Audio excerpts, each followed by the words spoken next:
जय महादेव मित्रों, राधे राधे, जय श्री कृष्ण।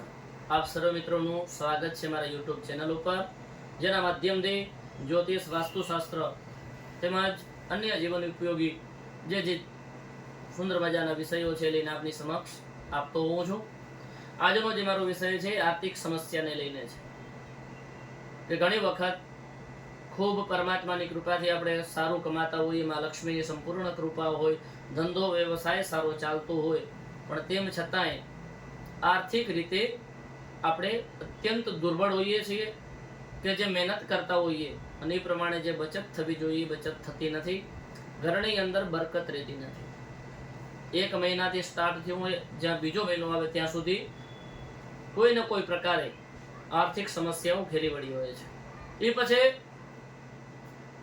ઘર વપરાશની અંદર જતી હોય, કોર્ટ કચેરીની અંદર એ પૈસાનો વ્યય થતો હોય કે પછી કોઈ બીમારીની અંદર વ્યય થતો હોય, પણ ટૂંકમાં વળતર જે બચત થવી જોઈએ બચત થતી નથી। અને આ ઘણી બધી આ સમસ્યા ઘણા બધા પરિવારોની અંદર, ઘણા બધા ઘરોની અંદર, ઘણા બધા મિત્રો કહેતા હોય છે કે ઘણું બધું કમાવા છતાં કે વધતું નથી, માં લક્ષ્મીની કૃપા થતી નથી।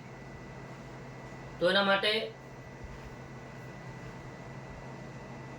આજે નાનકડો એવો પણ સુંદર મજાનો એક પ્રયોગ લઈને આપની સમક્ષ હાજર છું।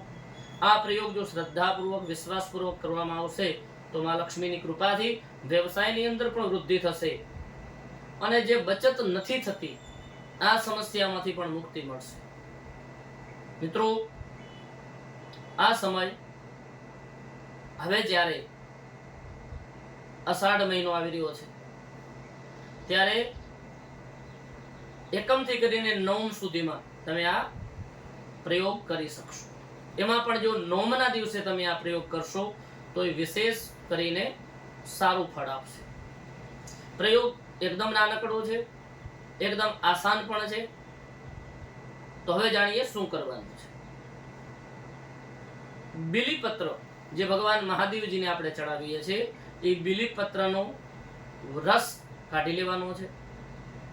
એની અંદર થોડી મધ મેળવી લેવાની છે, એટલે કે મધ અને બીલીપત્ર આ બંને મિક્સ કરી લેવાના છે। બીલીપત્રનો રસ અને સાથે થોડી મધ બંનેને મિક્સ કરી અને એક પિત્તળની થાળી અથવા જો આપણી શક્તિ હોય અને આપણા ઘરની અંદર આપણું લીધેલું કે પૂર્વજોનું લીધેલું કોઈ પણ પ્રકારે ચાંદીનું વાસણ, કોઈ નાનું મોટું પણ આપણા ઘરની અંદર હોય તો એની અંદર એક ષટકોણ બનાવી લેવાનું છે। ષટકોણ એટલે કે જેના 6 કોણ પડતા હોય છે। આપણે ઘરે જ્યારે ભણતા હોઈએ ત્યારે પણ બનાવતા હોઈએ છીએ, અથવા કોઈ બીજા પાસેથી આપણે જાણી લેવાનું કે ષટકોણ કઈ રીતે બને। ષટકોણ બનાવી લેવાનું છે અને ષટકોણની મધ્યમાં એ દીવાને રાખી દેવાનું છે। દીવો પ્રગટાવી ઘીનો, ગાયના શુદ્ધ ઘીનો, અને ષટકોણની વચ્ચોવચ રાખી અને નવરાત્રી દરમિયાન આ 9 દિવસો જે છે એના દરમિયાન આપણે શ્રી સૂક્તના 16 પાઠ કરવાના છે। આપણે જો ન કરી શકીએ કે આપણાને એ વિશે માહિતી નથી તો આપણે કોઈ પણ વિપ્ર કે બ્રાહ્મણને બોલાવીને પણ આ 16 પાઠ કરાવી શકીએ।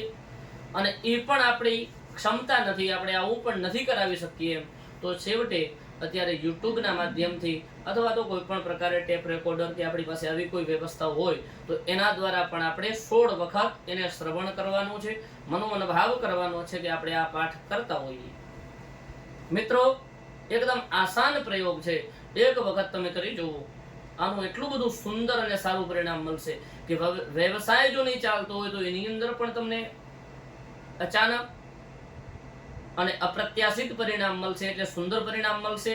અને જો બચત નહીં થતી હોય તો એની અંદર પણ તમને અવશ્ય લાભ થશે। મિત્રો, એક વખત અવશ્ય શ્રદ્ધાપૂર્વક, વિશ્વાસપૂર્વક આ પ્રયોગ કરવો જોઈએ।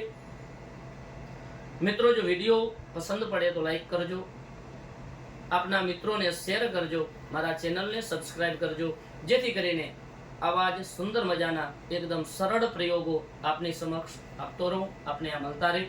જય મહાદેવ, રાધે રાધે, જય શ્રી